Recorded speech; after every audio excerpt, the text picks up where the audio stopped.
السلام علیکم، خوش آمدید میرے چینل این علم پر۔ 1938 میں لی بیونگ چل نے جنوبی کوریا کے شہر ڈائگو میں چھوٹی سی کمپنی کی بنیاد رکھی۔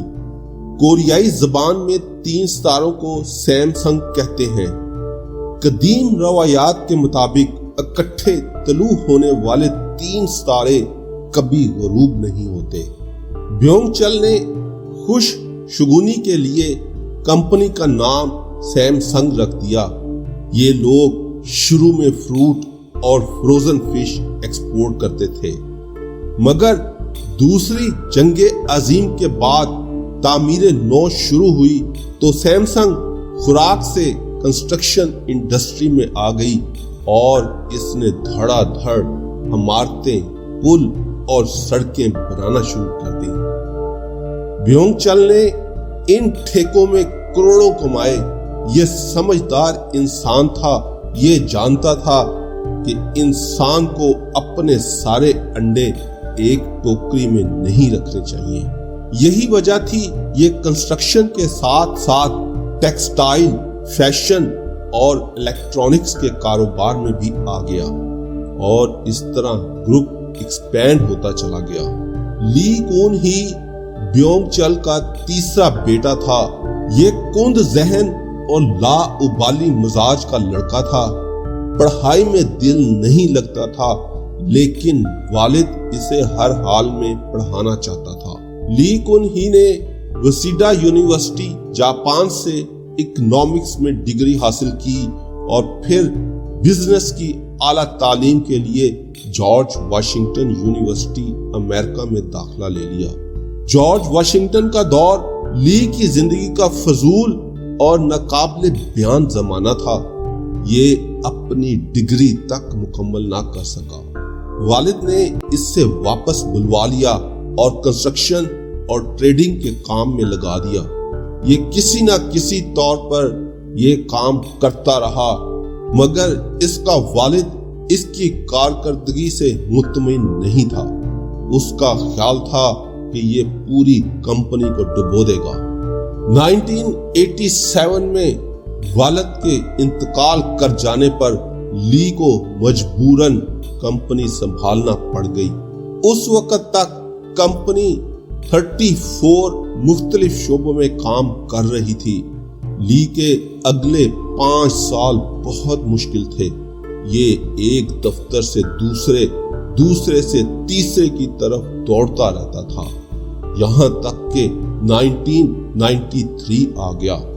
لی کو احساس ہوا کہ وہ بہت زیادہ مصنوعات بنا رہے ہیں، جس کی وجہ سے وہ کوالٹی میں مار کھا رہے ہیں، جبکہ ان کے حریف صرف ایک کام کرتے ہیں اور ان کی مصنوعات کی کوالٹی سیمسنگ سے بہت بہتر ہے۔ لی نے ریئلائز کیا کہ اگر اس نے اپنے حریفوں کو کوالٹی میں مار نہ دی تو وہ پٹ جائیں گے۔ لہٰذا اس نے ایک دن اپنے تمام ایگزیکٹوز کو جمع کیا اور ان سے کہا، ہم آج سے اپنی بیوی اور بچوں کے علاوہ سب کچھ بدل رہے ہیں۔ تم لوگ نقصان کی پرواہ نہ کرو، ہم اگر فٹ پاتھ پر بھی آ جائیں تو بھی کوئی مسئلہ نہیں۔ آپ بس صرف کوالٹی پر توجہ دیں۔ ہماری پروڈکٹس ہر صورت مارکیٹ میں نمبر 1 ہونی چاہیے۔ سیمسنگ کا لوگو گارنٹی ہونا چاہیے۔ یہ میجر شفٹنگ تھی۔ کمپنی کی انتظامیہ نے اس سے سمجھانے کی بہت کوشش کی، لیکن وہ ڈٹا رہا۔ وہ ہر قسم کا نقصان برداشت کرنے کے لیے اپنا ذہن بنا چکا تھا۔ ایگزیکٹوز نے ہار مان لی اور تعداد کی بجائے معیار پر چلے گئے۔ شروع کے سال بہت مشکل تھے۔ کمپنی کے گودام کباڑ خانہ بن گئے۔ مارکیٹ میں سیمسنگ کا کوئی خریدار نہ تھا۔ لوگ اس کے سائن بورڈز کے قریب سے بھی نہیں گزرتے تھے، یہاں تک کہ ڈسٹریبیوٹرز تک بھاگ گئے، مگر یہ پیچھے نہ ہٹا۔ 1995 میں ایک طرف कंपनी का बेड़ा गर्क हो गया तो दूसरी तरफ ली पर जनूबी कोरिया के सदर रू ताए को $30 मिलियन रिश्वत देने का इल्जाम लग गया। ये तफ्तीश, इंक्वायरियां और अदालती मुकदमात का सामना भी करने लगा। वो दौर मुश्किल था, मगर उस दौर ने उससे पिघलाकर ईंधन बना दिया। ये निखरता चला गया। इसी दौरान सैमसंग ने टेलीविजन की इंडस्ट्री में कदम रखा और इसका टीवी देखते ही देखते मार्केट लीडर बन गया और ये चंद माह में पैदावार, म्यार और फ्रोख्त में सोनी को बहुत पीछे छोड़ गया। यूं ये कंपनी 2006 में आला म्यार का गारंटी कार्ड बन गई। ये हर घर तक पहुंच गई। ली ने 1998 में स्मार्टफोन्स का यूनिट भी लगा लिया। ये यूनिट गैलेक्सी कहलाता था। गैलेक्सी मार्केट में आया और इसने पुश्ते के पुश्ते लगा दिए। ये भी देखते ही देखते आलमी ब्रांड बन गया, जिसके बाद सैमसंग $350 मिलियन की कंपनी बन गई। 2014 में फोर्ब्स ने ली को दुनिया के 100 बाअसर तरीन लोगों की लिस्ट में भी शामिल कर लिया। ये कोरिया का अमीर तरीन शख्स बन चुका था। ये स्टेट से भी अमीर हो गया था। ली की कामयाबी का पहला स्तून टेक्नोलॉजी था।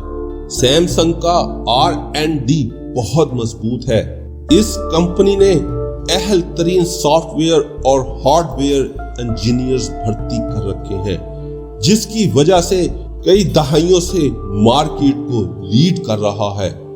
दूसरा, ये ग्रुप मायार पर कंप्रोमाइज नहीं करता। आप इनकी कोई भी प्रोडक्ट उठाकर देख लें, पैकिंग से लेकर साइज तक, आपको इसका म्यार हैरान कर देगा। ली खरीदो फरोख्त का एक्सपर्ट बन चुका था। ये रास्ते की हर रुकावट को खरीदकर या गिराकर आगे निकल जाता था। ये जनूबी कोरिया के कवानीन तक बदल देता था। ये अपनी मर्जी की हुकूमतें ले आता था और आला अदालतों के जज भी बदल देता था।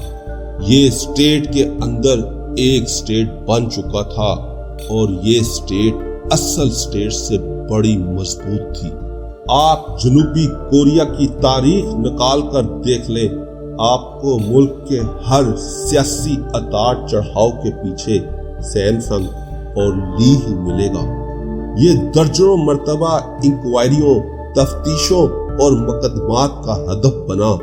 इस पर सदूर को रिश्वत देने के इल्जामात भी लगे और इससे सियासी खरीदो फरोख्त का व्यापारी भी कहा गया।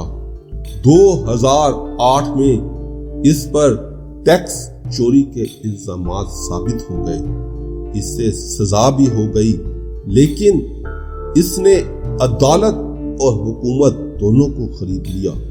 सजा माफ हो गई, मगर इससे इंटरनेशनल ओलंपिक कमेटी का ओहदा वापस करना पड़ा।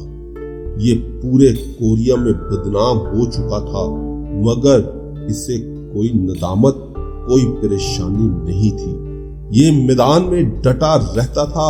ये खुद अपने मुंह से कहता था, आप अगर दौलत से आसानियां नहीं खरीद सकते तो फिर आपको दौलतमंद होने का कोई फायदा नहीं। लिहाजा ये सामने मौजूद हर शख्स को चंद लम्हों में खरीद लिया करता था। इसकी ये आदत इतनी पुख्ता हो चुकी थी कि उसने आखिर में जिंदगी को भी खरीदने की कोशिश शुरू कर दी। ली को 2014 में हार्ट अटैक हुआ और ये कोमा में चला गया। इसकी वसीयत के मुताबिक इसे वेंटिलेटर पर शिफ्ट कर दिया गया और इसके लिए नई अद्वियात की इजाद का काम शुरू कर दिया गया। सैमसंग ने दर्जनों रिसर्च अदारों की फंडिंग की, बड़े से बड़े डॉक्टर का बंदोबस्त किया और कीमती से कीमती अद्वियात बनवाई, मगर ली कोमे से बाहर ना आ सका। ली के बेटे ली जाए योंग ने कंपनी की अनान संभाल ली। ये अपने वालिद को एक बार अपने पांव पर खड़ा देखना चाहता था। उसकी शदीद ख्वाहिश थी कि ये एक बार अपने मुंह से बोले, ये अपने हाथ से खाएं और एक बार खुली आंखों से सैमसंग की नई स्क्रीन देखें। लेकिन जाए योंग की कोई कोशिश बराबर ना हो सकी और यूं 25 अक्टूबर 2020 की शाम को ली कोमे की हालत में ही इंतकाल कर गया और इसका जिस्म ठंडा पड़ता चला गया। सैमसंग का मालिक मर चुका था, लेकिन मरने के बावजूद उसके अकाउंट में $20 बिलियन थे और ये $350 बिलियन की कंपनी का मालिक था। मगर $350 बिलियन की कंपनी और $20 बिलियन के अकाउंट्स मौत का मुकाबला ना कर सके। मुसाफिर 6 साल की तवील नींद के बाद अगले सफर पर रवाना हो गया। ली की मौत ने एक बार फिर साबित कर दिया, इंसान दुनिया में दौलत के जरिए सब कुछ खरीद सकता है, लेकिन ये कितना ही बड़ा व्यापारी क्यों ना हो जाए, ये एक भी इजाफी सांस नहीं खरीद सकता और उसके पास कुदरत के सामने हारने के सिवा कोई चारा नहीं होता। कहते हैं इंसान अगर जिंदगी खरीद सकता तो हम आज भी नमरूद और फिरौन की खुदाई में सांस ले रहे होते। मौत मेरे अल्लाह का ली जैसे लोगों के लिए एक ऐसा पैगाम है कि जाओ, तुम जितना भाग सकते हो भाग लो, लेकिन तुमने आखिर में मेरे पास ही आना है। मैं तुम्हें कायनात के किसी कोने में छुपने नहीं दूंगा और मेरा मालिक छुपने देता भी नहीं। तारीख इंसानी खुदाओं का कब्रिस्तान है। आप किसी दिन तारीख के कब्रिस्तान में झांककर देखें, आपको हर कब्र में कोई ना कोई ऐसा शख्स लेटा मिलेगा जो खुद को नागजीर भी समझता था और नाकाबिले शिकस्त भी। लेकिन फिर क्या हुआ? हर नागजीर के लिए मट्टी आखिरी लिहाफ साबित हुई। अमीर तैमूर और हिटलर जैसा शख्स भी दुनिया से खाली हाथ ही वापस जाता है, लेकिन हम इस कब्रिस्तान में पूरी जिंदगी मैं की आवाजें लगाते रहते हैं।